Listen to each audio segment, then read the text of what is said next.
I wanted to help a first-time home buyer who happens to be self-employed or 1099 get approved for a mortgage in 48 hours. Now, before me, he was turned away by a lot of banks. And when I say a lot, I mean a lot.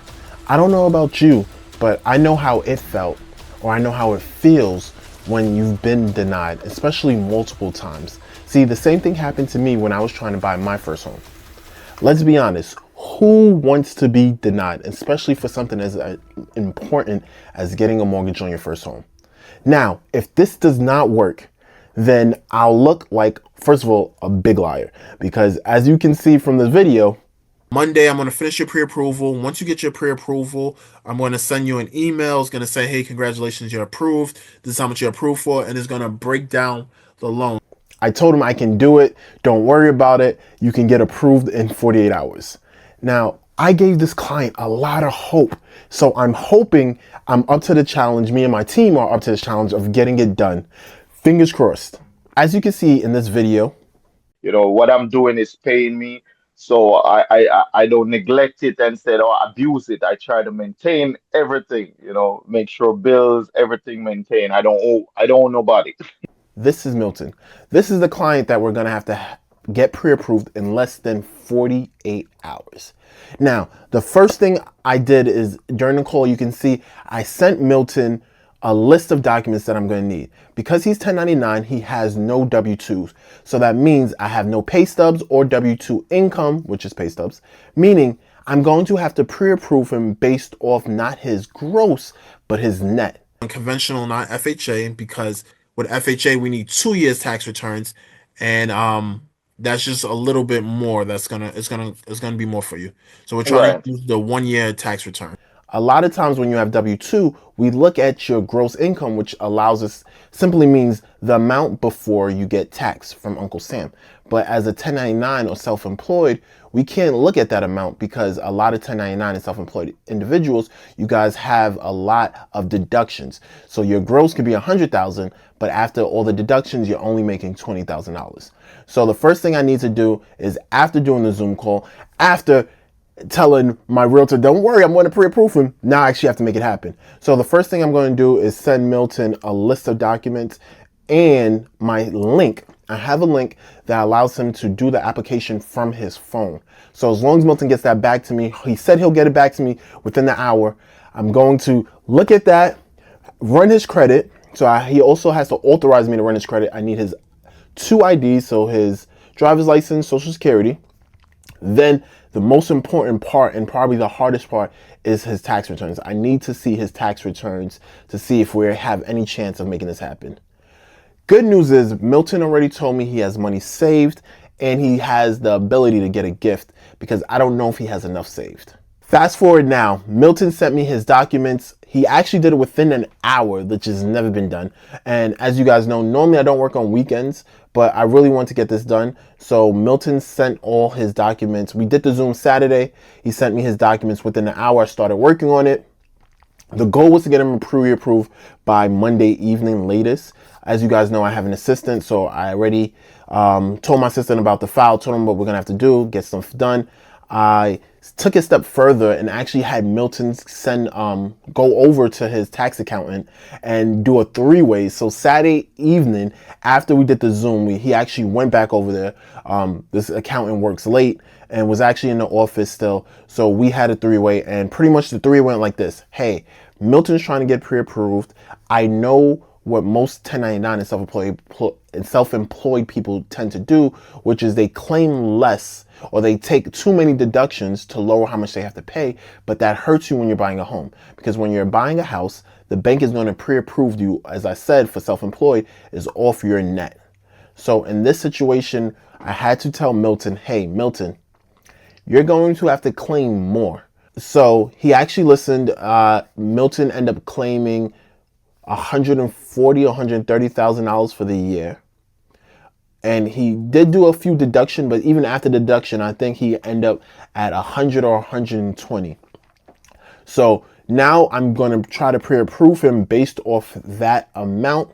It's nerve-wracking because he just authorized his credit, but I still have to run the credit to see how much debt he has. And Ideally, I would love to go conventional with this borrower. The reason being is when you go conventional, especially for self-employed, I can look at 1 year's tax returns and not 2 or 3, which FHA could require, which means then it changes how I calculate his income, thus affecting his pre-approval. Because the income you claim directly affects your pre-approval. The more income, the more you get pre-approved for. The lower your income, the lower you get a pre-approved for. And if you know anything about New York, the house prices, the medium house price in New York right now is about $550, around there. The scary part, Milton already started looking at houses. And this is one of the things I tell you guys as first-time homebuyers not to do. You never want to start looking at houses and then get pre-approved, because what ends up happening is you fall in love with a house that you can't afford. So the thing you're supposed to do is get pre-approved first. You get pre-approved first, and then you look for the house. And if you need a realtor, I'll connect you with a realtor, or you can come with your own realtor. But all good realtors will tell you the same thing. Get pre-approved first, because the last thing they want to do is show you all these houses. You fall in love, and then you can't afford it because you're just not pre-approved. So based off the numbers that his tax accountant gave me and the credit that I was able to run because he did the mobile app, which is phenomenal. Having a mobile app allows me to instantaneously get the applications in. And it skips the line instead of the old school way of doing a 1003, which is simply a form that asks you questions and we fill it out, or even having to wait until someone like my sister, someone got in to manually enter in it. You can do it from your home. Like I said, most loan officers only work Monday through Friday. So on a weekend time, you would be waiting. But this one little thing allows me to create what's called speed, and allows me to help my first-time homebuyers, or help my buyers in general, get that advantage over other people and other loan officers. This is one of the reasons why I was able to offer a 48-hour approval. Now, if I didn't have the mobile app, I don't know if I would be able to offer this, especially on a weekend, because no one's in the office. So what would I be doing? We got the credit authorized. Milton sent in his documents, which were bank statements, 2 forms of ID, and his tax returns. So the tax returns came from his accountant. As I told you, he went there on a Saturday. Thank God this guy was there, got me that information, sent it over to me. So now I lined everything up. I made sure that the documents was uploaded. I made sure that his credit was fully ran, and we also had his tax returns. So Monday morning, I said, Jack, I know we have other files, but I really need this to be done first because this is a challenge and I want to see if we can do it, because I'm offering this promise to people. We have to uphold it. The one issue was his tax returns. We're pre-approving him off his net, not his gross. I get an email from his tax accountant saying, hey, I forgot to tell you, Milton has to pay back money. It's happening. Everybody stay calm. What's the procedure, everyone? So he has 2 options. He could either pay the IRS this large amount, which I think was like $30,000 or $40,000 that he would have to owe, or he could do a payment plan. Now, most people are probably thinking like, hey, Malcolm, why don't you just tell him to do the payment plan? It's easy. Yes, it is easy. But if he does the payment plan, he would have to pay about $1,400 or $1,500 per month, which means I have to lower the pre-approval that I was just about to be finished doing. That changes everything, because now he has new debt, and we have to add that debt to his overall debt, which increases the debt. So I'm panicking at this point, and I'm like, wait, what if we just have him pay it? And I said, hey, Milton, I'm looking at your bank statements. You have about 30, 40,000, and I know you're getting a gift. Let's see if we can make something work with that. And I'm thinking, I'm like, wait, if I do that, he won't have enough money for closing, because he's already putting down 5%. Then you have closing costs of another 5%. He's looking at a house about 600,000, let's just say. That's 60,000. We only have 70,000. What are we going to do? Think. Okay, let me rerun the numbers. Looking at the numbers, we looked at some of his debt. If he paid off just a little more debt, I was able to increase his pre-approval. Okay, pay off a little debt. This is what happens when you're running numbers and you're becoming a loan, or you're working with a skilled loan officer. We look at everything. If we pay off some more debt, I could increase how much he's taking home now because I'm lowering that debt. Okay, do that, move this around. When I tell you we were looking at this file for over 3 hours trying to figure out what debt he had to pay, what can we move around, but thank God we were able to do it. We were able to move some things around, have him pay off 1 or 2 little items, little debts, to move money, to put it into his, how much he's bringing home. And we added that $1,400 payment in. So now if it's less, because the tax accountant said it's between $1,000 to $1,400, it's even better for us. He just means he can actually get approved for more. But based off the home that he already started looking at before he was fully approved, we know that, okay, it should still work in the parameters. And guess what?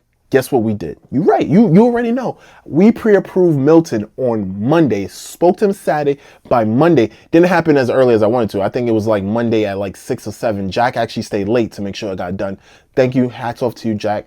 Best loan officer assistant in the world. Hands down. We got it done at about 7 or 8 o'clock at night.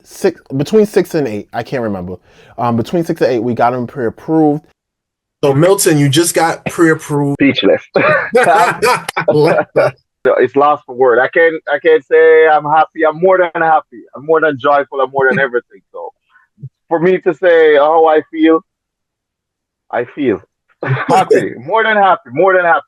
More than everything was like too good to be true, as I said. It was just like good, and it was unforgettable with everything, how it like steps and like, get you the documents, you walk me how to upload every document slowly, you were spending, whenever I called you were there to answer, hey, how I do this, because it's the first time uploading documents to a website like this, and what to put there as a 1099, how to put documents there, how to do that, and you walk me through it step by step, and either by text or by phone call. So that was truly a win. Thank you, Milton. Thank you for your time. Yes. And anytime you're going through this service or going through this, just make sure you understand that your loan officer needs all the documents fast. Even in this video, you'll see it yourself. Milton talks about speed is what helped him because he was quick to get me the documents. I called him multiple times throughout the day, tell him, hey, I need this. What's this? What's this?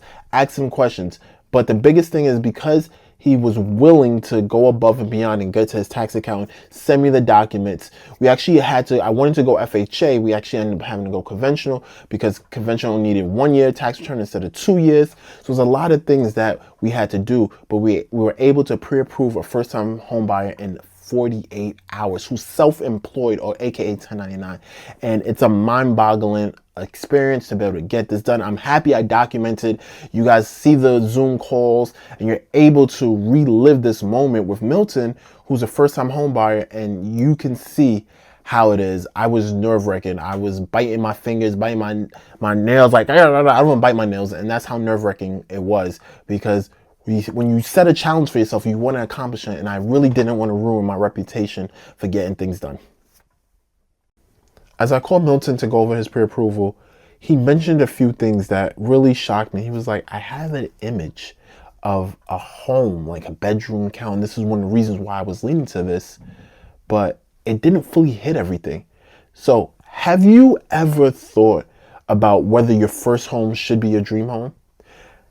Maybe it's something that you've always wanted, something that this is it. This is the home that I'm meant to get. There's more to consider than meets the eye. And in this video right here, we'll reveal crucial factors that most first-time homebuyers end up overlooking. If you're torn between finding a fantasy and the reality of your first purchase, trust me, we will provide you with clear instructions on how you could pick it out, pick the difference, so you could be like Milton and get a home within a few days. I couldn't believe it. Milton is actually under contract because he did these same steps that I'm going to share with you in this video right here.